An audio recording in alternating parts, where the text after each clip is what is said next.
हर रोज एक नई कहानी देखने के लिए चैनल को सब्सक्राइब करें और बेल आइकन को दबाना ना भूलें। राजपुर कहकर एक गांव में विद्या अपने पति केशव के साथ रहती है।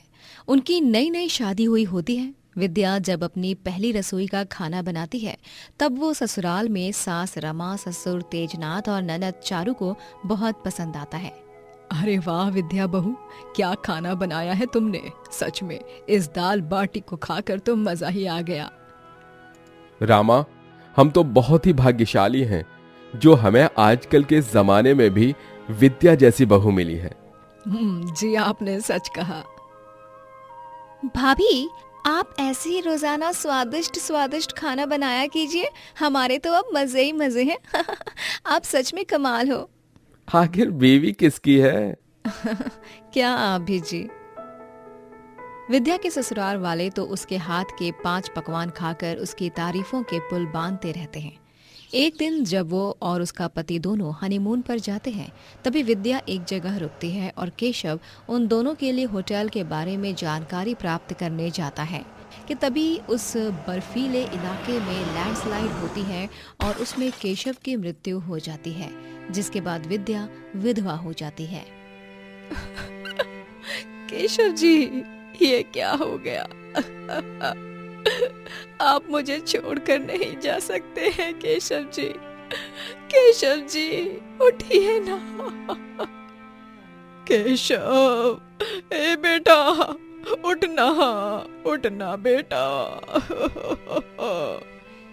केशव के जाने के बाद अब घर में कमाने वाला कोई नहीं था। इस वजह से घर में आर्थिक समस्या होने लगती है। घर मालिक आकर चेतावनी देकर जाता है। कान खोलकर सुन लो तुम लोग, अगर 2 हफ्ते के अंदर मुझे पिछले 2 महीने का किराया नहीं दिया तो मुझसे बुरा कोई नहीं होगा, समझ गए? हाँ हाँ गज्जू बेटा, तुम चिंता मत करो, हम किराया दे देंगे। हाँ। विद्या बहुत परेशान हो जाती है और उसे अब दिन रात अपने ससुराल वालों की चिंता सताने लगती है, जिस कारण वो अब पैसे कमाने का ठानती है और यहाँ वहाँ नौकरियाँ ढूंढने लगती है, लेकिन उसे कहीं भी नौकरी नहीं मिलती। जिसके बाद उसकी ननद चारू उसे एक सुझाव देती है। भाभी, क्यों ना आप अपना कोई छोटा सा ठेला खोल लो जहां आप अपने हाथ के बने मजेदार और स्वादिष्ट व्यंजन बेचो। आपके हाथ के जायकेदार खाने को खाकर ग्राहक बार बार आपके ठेले पर आएंगे, देखिएगा।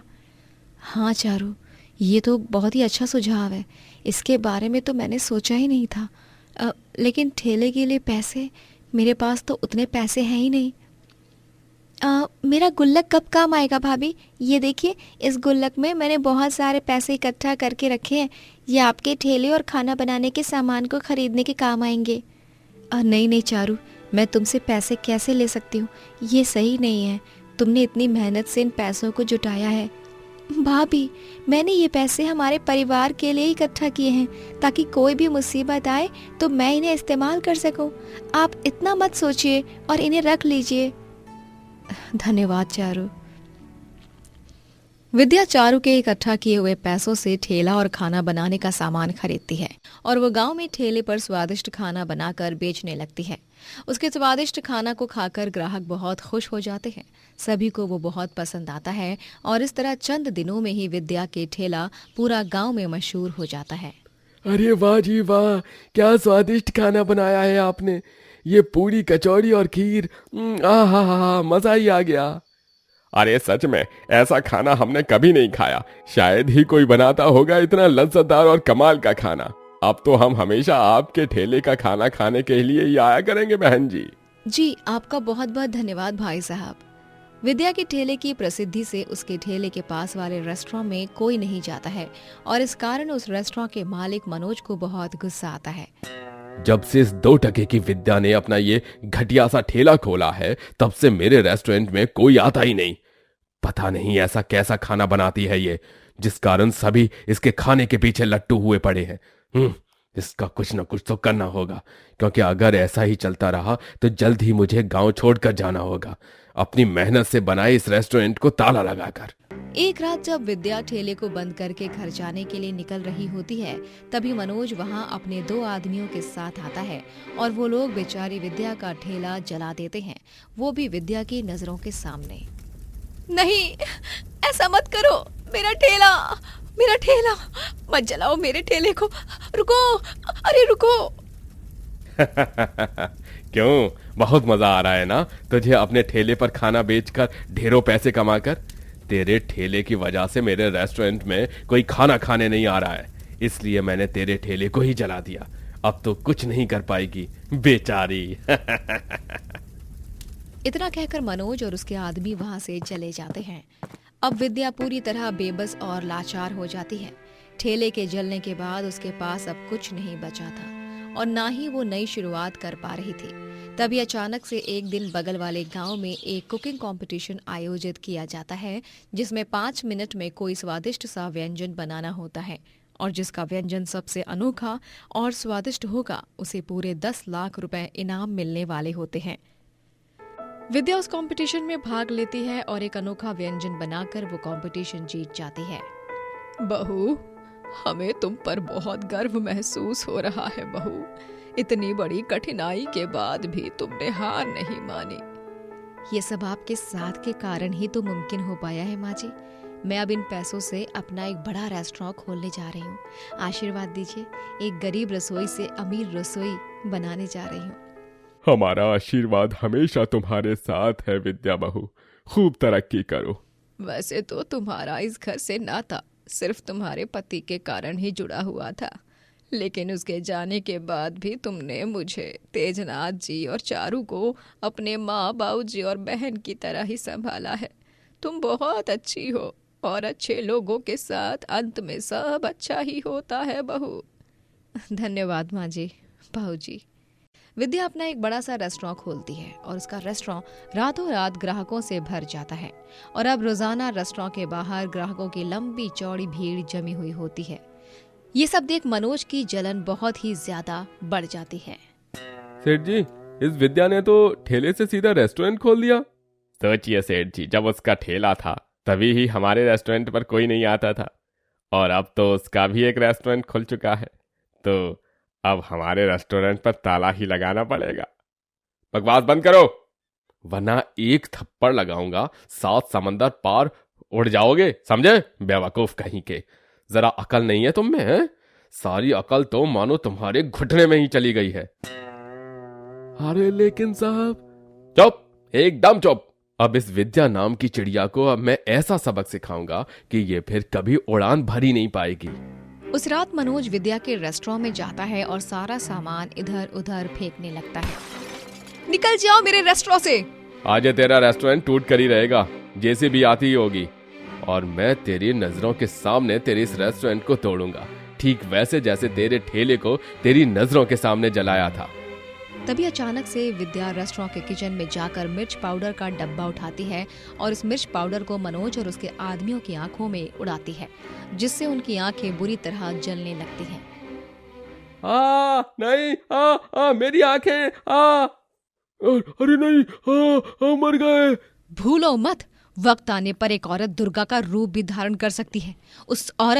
उस रात तुमने उस बेसहारा विद्या को हराया था, लेकिन आज तुम इस साहसी विद्या को नहीं हरा पाओगे। विद्या थोड़ी देर में पुलिस को बुलाती है और पुलिस मनोज और उसके आदमियों को गिरफ्तार करके ले जाती है, जिसके बाद विद्या कड़ी मेहनत और मशक्कत करके जीवन में खूब आगे जाती है और भरपूर तरक्की करती है। पूनम की शादी रंजीत से होती है। पूनम का रंग पहले से ही काफी सांवला था, जिस कारण उसे उसके ससुराल वाले खूब ताने कसते। ओए सिलवट्टे की शक्ल वाली, चाय ठीक से बनानी नहीं आती है क्या? और नहीं तो क्या, सुबह सुबह पूरे मुंह का टेस्ट बिगाड़ दिया है। अरे ओ करम जली, हाँ कैसी चाय बनाई है रे तूने? इसमें दूध डाला है भी या नहीं? पूरी की पूरी काली सांवली बनी है, बिल्कुल तेरी तरह। माफ कीजिएगा माँ जी। पापा जी, रंजीत जी, वो दरअसल आज सुबह दूध वाला आया ही नहीं, इसलिए मैंने दूध कम ही डाला। अरे कल्लो कलमुही, अगर दूध वाला नहीं आया था तो बाजार चली जाती दूध लाने। तेरे पैरों में छाले हुए हैं क्या? नहीं माँ जी, वो। बस पूनम, बहुत हुआ तुम्हारा। तुम्हारी सजा ये है कि तुम्हें अब अगले 7 दिनों तक कुछ खाने को नहीं मिलेगा। रंजीत और सास ससुर दामिनी और केशव पूनम को अगले 7 दिनों तक भूखा रखते हैं। यही नहीं, वो तीनों उस बेचारी के साथ खूब अत्याचार करते, लेकिन वो बेबस और लाचार थी, जिस कारण वो किसी को कुछ बता नहीं पाती। एक दिन जब घर पर रंजीत का बॉस आता है, तभी पूनम गर्मा गर्म छोले भटूरे बनाती है, जिससे रंजीत के बॉस बहुत खुश हो जाते हैं। अरे वाह पूनम बिटिया, तुम्हारे हाथों में कोई जादुई शक्ति है क्या? या इन छोले भटूरों में तुमने कोई जादू इंग्रेडिएंट मिलाया है? क्योंकि ये वाकई में बहुत ही स्वादिष्ट है। स्वादिष्ट भी इसके सामने बहुत छोटा शब्द है। धन्यवाद साहब। पूनम बिटिया, मैं तो कहता हूं कि तुम्हें अपना छोले भटूरे का एक स्टॉल या छोटा सा ढाबा खोल देना चाहिए। तुम्हारे छोले भटूरे लोगों को सच में बहुत ज्यादा पसंद आएंगे। जी जरूर जरूर। क्यों रंजीत, सही कह रहा हूं ना मैं? हाँ हाँ बॉस, एकदम सही कह रहे हैं आप तो। लेकिन बॉस के जाने के बाद ज्यादा चने के झाड़ पर चढ़ने की जरूरत नहीं है, और ना ही आसमान में उड़ने की, क्योंकि हम तुम्हारे पंख काट देंगे। तुम्हें क्या लगा हमने बॉस के सामने हामी भर दी, इसका मतलब ये हो गया कि तुम सच में ढाबा या ठेला खोलोगी? अरे हरगिज नहीं, तुम सिर्फ और सिर्फ इस घर की 4 दीवारों में रहोगी और माँ और पापा की सेवा करोगी। लेकिन रंजीत जी, मुझे भी काम करना है। हाँ तो करना, तुझे किसने रोका है काम करने से? लेकिन घर का काम कर, बाहर का काम करने के सपने देखेगी तो हम तेरे रास्ते का कांटा बन जाएंगे, समझी तू? इस तरह पूनम के ससुराल वाले उसके सपनों को पूरा करने की राह में मुसीबत बनकर खड़े हो जाते हैं। लेकिन वो कहते हैं ना कि कोई सहन कर कर के भी कितना सहन करेगा, एक न एक दिन तो सब्र का बांध टूटता ही है। एक रात जब रंजीत पूनम पर हाथ उठाने की कोशिश करता है, तभी वो उसका हाथ पकड़कर मरोड़ती है और गुस्से से कहती है, बस बहुत हुआ तुम्हारा नाटक रंजीत। आज तक ये पूनम तुम तीनों का अत्याचार सहती आई है, मासूम और भोली बनकर, लेकिन अब मुझे किसी का डर नहीं रहा। अगर आइंदा से मुझ पर हाथ उठाने की जरूरत भी की तो हाथ मरोड़ूंगी नहीं, सीधे हाथ तोड़ दूंगी। पूनम का ये रूप देखकर सबकी बोलती बंद पड़ जाती है। पूनम अपना सामान बांधकर घर छोड़कर चली जाती है। उसका इस दुनिया में कोई नहीं था सिवाय उसकी विधवा मामी हेतल के। पूनम हेतल के पास जाती है और वो वहां रहते हुए अपना छोले भटूरे का छोटा सा ठेला लगाती है। पूनम बिटिया, ये ले दही शक्कर, आज तेरे छोले भटूरे के ठेले का पहला दिन है। तेरा सारा काम शुभ हो और भगवान जी की कृपा तुझ पर यूं ही बनी रहे, इसीलिए अपना मुंह मीठा कर बेटी। धन्यवाद मामी जी, आप सच में दुनिया की बेस्ट मामी हो। पूनम ठेले पर छोले भटूरे बनाने लगती है, लेकिन 4 से 5 घंटे बीत जाते हैं और उसके ठेले पर एक ग्राहक तक नहीं आता। वो चिंताग्रस्त हो जाती है। मामी जी, मेरे ठेले पर छोले भटूरे खाने को कोई आएगा भी या नहीं? अरे आएगा बिटिया, जरूर आएगा। भगवान के घर देर है अंधेर नहीं। जी मामी जी। और ठीक 1 घंटे बाद अचानक से पूनम के ठेले पर ग्राहकों की लंबी लाइन लग जाती है और 3 से 4 दिनों में ही पूनम के ढाबे के छोले भटूरे हर तरफ फेमस हो जाते हैं। और थोड़े दिनों बाद उसकी मुलाकात अक्षत से होती है, जो एक बहुत बड़ा बिजनेसमैन होता है। वो जब पहली बार पूनम के ठेले पर छोले भटूरे खाने आता है, तभी वो उसके छोले भटूरों के साथ साथ पूनम से भी प्यार कर बैठता है। बहुत कम लोग होते हैं जो अमीर होकर भी हम जैसे गरीबों के ठेले पर आकर खाना खाते हैं। पूनम, एक सच बात बताऊं, असली स्वाद और असली जायका तो ठेलों और ढाबों में ही है।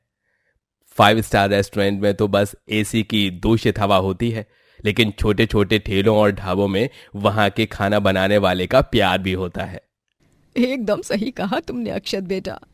अक्षत अब रोजाना पूनम और हेतल से मिलने आने लगता है और देखते देखते पूनम और अक्षत दोनों को एक दूसरे से प्यार हो जाता है और दोनों शादी करने का तय करते हैं। लेकिन ये सारी बात जब रंजीत, दामिनी और केशव को पता चलती है, तभी उन तीनों को बहुत जलन महसूस होती है। नहीं, हम उस चुड़ैल और उसकी खुशियों के बीच कलेश जरूर करेंगे। उसे चैन से जीने नहीं दूंगा मैं। कल उसकी शादी का दिन उसकी जिंदगी का आखिरी दिन बन जाएगा। देखना देखना आप माँ पापा।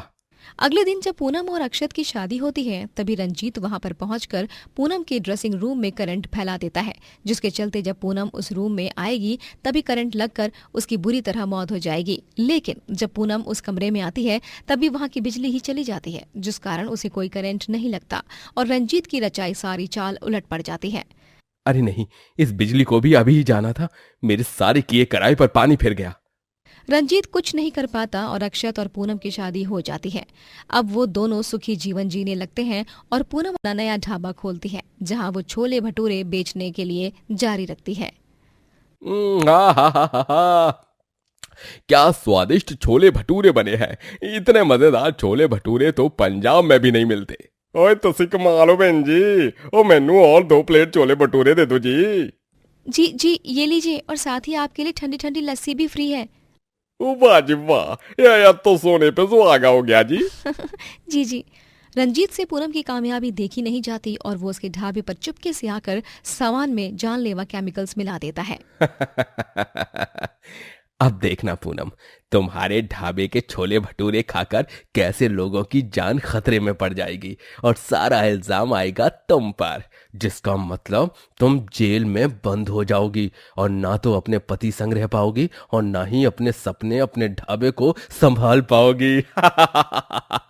लेकिन रंजीत इस बात से अनजान था कि उस ढाबे में एक छोटा सा खुफिया सीसीटीवी कैमरा था जिसका कनेक्शन सीधे अक्षत के फोन से होता है। अक्षत उस रात अचानक से फोन में देखता है कि ढाबे पर रंजीत सामान में मिलावट कर रहा है, वो भी जानलेवा केमिकल से। ये देख अक्षत और पूनम की आंखें फटी की फटी रह जाती हैं। वो दोनों फौरन पुलिस संग ढाबे पर पहुंचते हैं और रंजीत को रंगे हाथों वहां पर पकड़ लेते हैं। पूनम रंजीत को खूब मारती है। तुमसे मेरी खुशियां ना तब बर्दाश्त हुई थी ना अब हुई, और देखो मेरा बुरा चाहते चाहते आज तुम खुद बुरी तरह फंस गए। अब तुम्हें कोई नहीं बचा सकता है रंजीत। इंस्पेक्टर साहब, गिरफ्तार कर लो इस नालायक आदमी को। रंजीत को पुलिस गिरफ्तार करके ले जाती है और फिर पूनम और अक्षत दोनों मिलावट किए गए सामान को बदलकर ढाबे के फिर से चलाने लगते हैं और पूनम छोले भटूरे बेच कर खूब सफलता प्राप्त करती है। दोस्तों, अगर आपको ये कहानी पसंद आई तो लाइक करें, शेयर करें और कमेंट करके बताएं कि कहानी में आपको सबसे अच्छा क्या लगा।